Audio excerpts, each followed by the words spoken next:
Hi నమస్తే, నా పేరు చిరుమావళ్ళ సుబ్బారావు. ఈరోజు కాకాని వారిపాలెం మద్దినేని వెంకటేశ్వర గారి చేను దగ్గరకు వచ్చానండి. ఇది 9వ విజిట్. ఈ మొక్కలేసి కరెక్ట్గా 80 రోజులు అవుతుంది. రియల్గా ఒక్కసారి చేను చూడండి. 4.5 అడుగుల హైటు, 4.5 అడుగుల హైట్ ఉంది. ఖచ్చితంగా ఈ చేనుకి 4 కట్టలే, 2 ఎకరాల చేను, 4 కట్టలు మాత్రమే ఫర్టిలైజర్ వాడారు. చేను ఒక్కసారి చూడండి, 2 ఎకరాల చేను ఎట్లుందో. ఖచ్చితంగా 4.5 అడుగుల హైటు, చేను మల్లెపూల తోట ఉన్నట్టుంది. 36 అచ్చు. ఒక్కసారి చేలో కాయలు ఎట్లా పడ్డాయి ఒక్కసారి కిందకి చూడండి.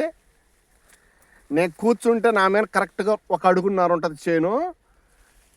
ఇప్పుడే పూత పిందె కాయలు పడుతున్నాయి. ఒకసారి కాయలు చూడండి, పిందె కాయలు. కాయ కూడా ఏ సైజు ఉందో చూడండి.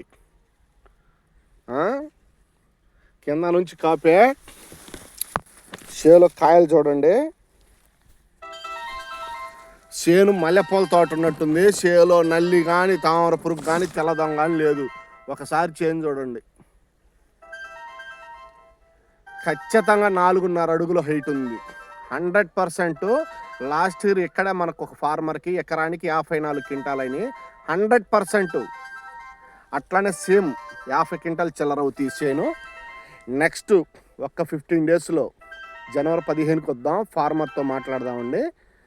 అప్పటికల్లా ఎకరానికి అప్పటికే 30 క్వింటాలకు కాసి ఉంటుంది.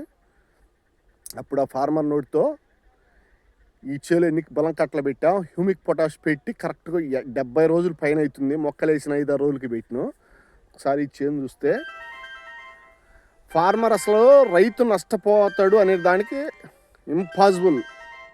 కేవలం మనం బలం కట్టలు ఎక్కువ పెట్టి తీపి ఎక్కువ వచ్చి ఎక్కువ రోగాలు తెచ్చుకొని ఎక్కువ ప్రాబ్లమ్స్ మనమే కొని తెచ్చుకోవటం వల్ల ప్రాబ్లమ్స్ వస్తున్నాయి. ఇది 100%. అందువలన ఖచ్చితంగా హ్యూమిక్ పొటాష్ని వాడండి. నెక్స్ట్ వీడియోలో ఫార్మర్తో మాట్లాడదామండి.